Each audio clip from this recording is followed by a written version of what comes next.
Hello my friends and welcome back. It is episode 65 and it's time to evacuate these dudes. Now,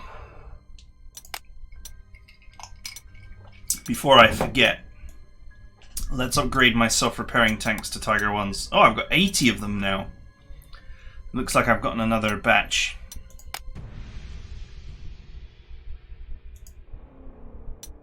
Obviously the 15 over strength ones can stay as Porsches. Oh, this is new.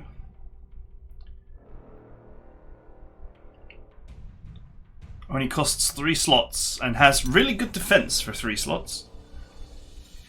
20 defense for 3 slots is pretty solid. 19 attack is not bad either.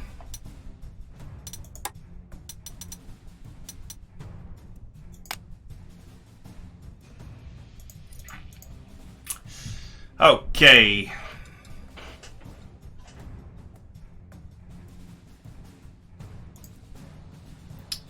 Time to make some changes.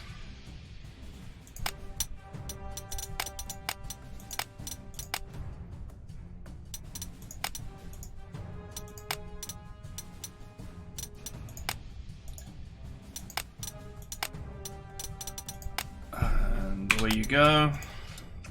So, I'm not going to need all this anti-air.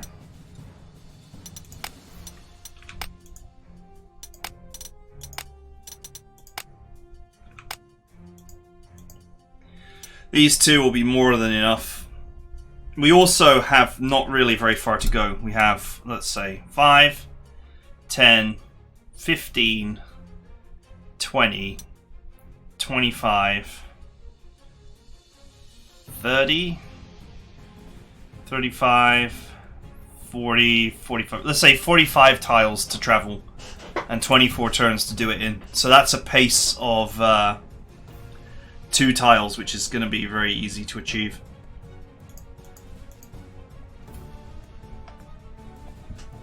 Right. Now, what we will need, without doubt, is artillery. I've still got all this set up from last time.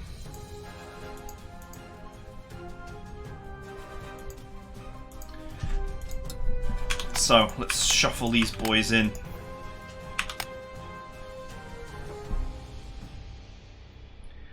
And just like that, my slots allowance was used.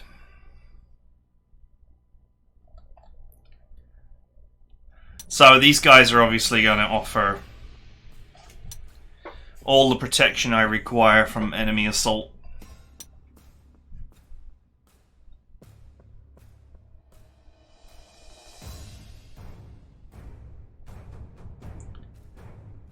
Just thinking about how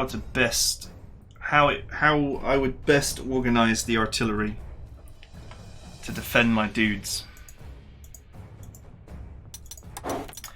Let's have a look at this and just see what new stuff we have, if anything. So we got the Panzer 3M. Its main perk is that it's cheap, slots wise. You get quite a lot of value for your 3 slots.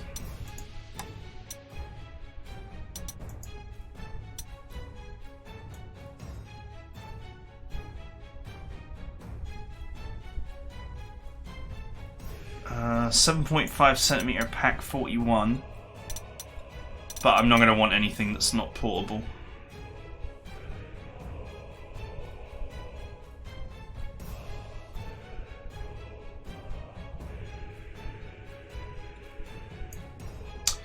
Okay. Infantry is not wise to bring along. I mean, all the terrain we have to cover is open, open, open. The bridge.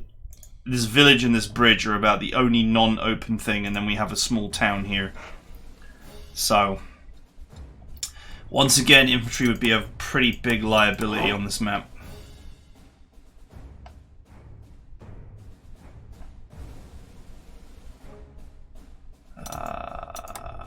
Should we bring the old camoed anti-air? I'd love to bring aircraft, but it's a bad idea. I got no way to protect them. We could bring Stewie along. This is a properly mobile anti-tank. Also fantastically difficult to kill.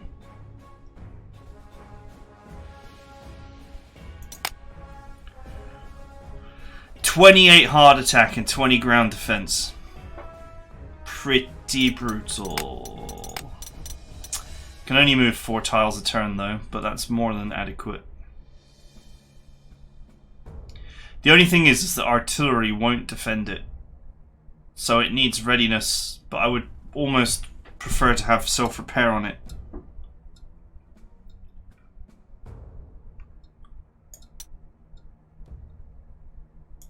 You know what? Readiness will be fine.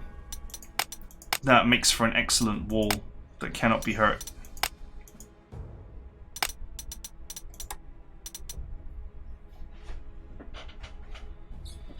There's no way, considering it's a 4-star unit, there's no way that anyone can attack a 15 strength, 28 damage, anti-tank, and come out in one piece.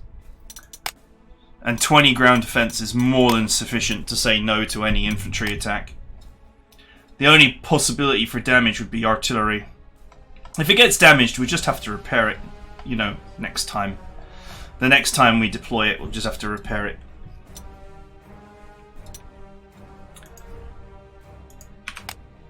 It's a very expensive unit, but worth.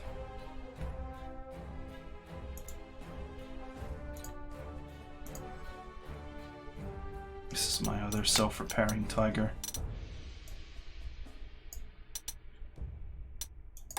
There we go with the panther. It's a choice between the Tiger 1 is the superior vehicle. The Panther enjoys slightly superior anti-tank capability, although it pays a price for it in both initiative and defense, meaning that it's less likely to actually do that damage. The Panther is the kind of vehicle that first strike would be a good idea on.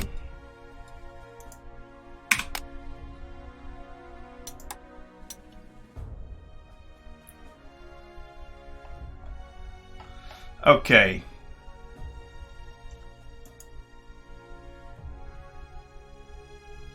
Looking good. What do I do with those last few slots?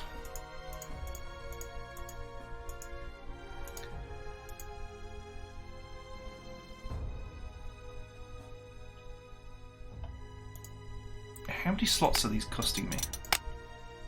Just 5. They're just 5 each. I could run a few more. I haven't got any more repair heroes though, I've got 3. I could run first strike though.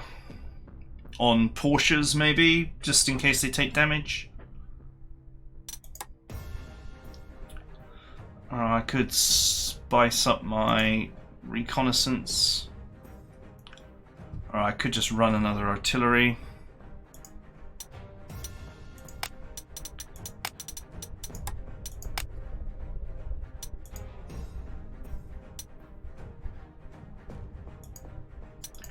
Actually, that's a good point. I mean, the more artillery I have, the better. The better I am able to defend. It's that simple, really.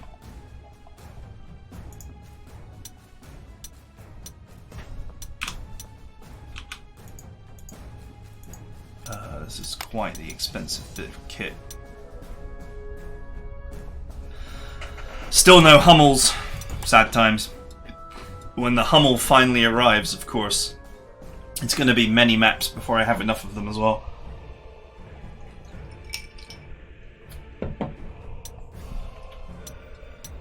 This is my fine collection of stuff I stole. Shame this thing's junk.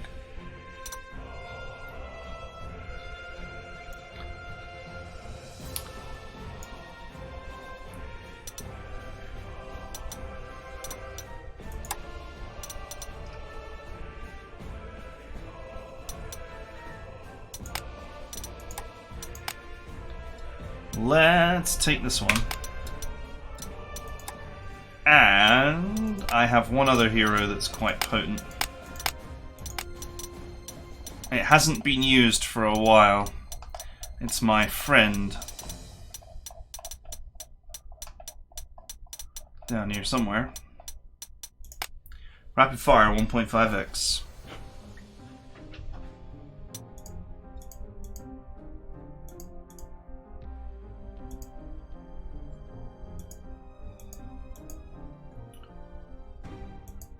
Right. These are not actually anything special. They're just standard 15 centimeter.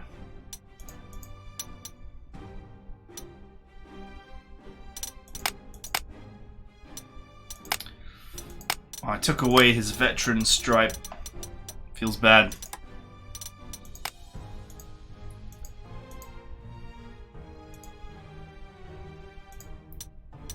It's a shame, actually. The veteran stripe is kind of meaningless now. But I do have an overrun hero, so actually it could be useful, but that's, you know, that's for a time when I can actually put more than one hero on a unit. Just overrun by itself on these would not be that useful.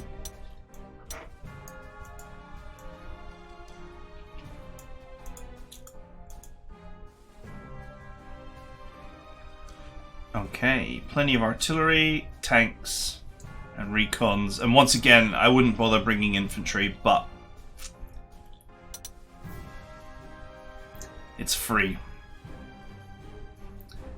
So, since it's free, it might as well come along.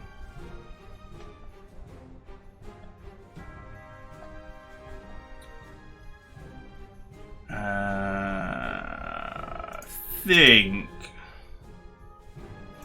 these units are quite vulnerable. For safety's sake, and also for the sake of having solid anti-air, we will bump these.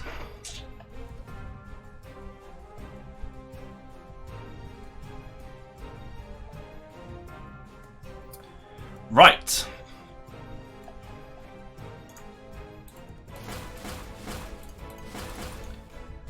How these units are positioned doesn't really matter that much.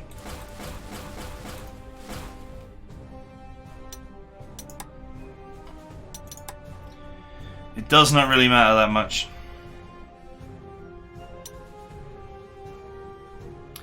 But I've just got, you know, the slower units at the front with one scout. Scouts, slower units, and then the tanks are at the back because they're the most mobile. In these conditions, in snow, the tanks are actually the most mobile units. Funnily enough. Because they're not really slowed down, they just have a steady pace that never changes.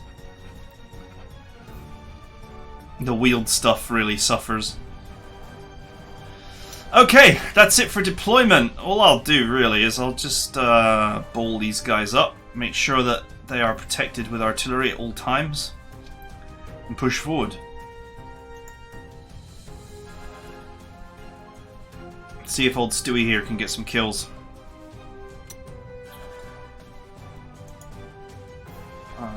Speaking of which,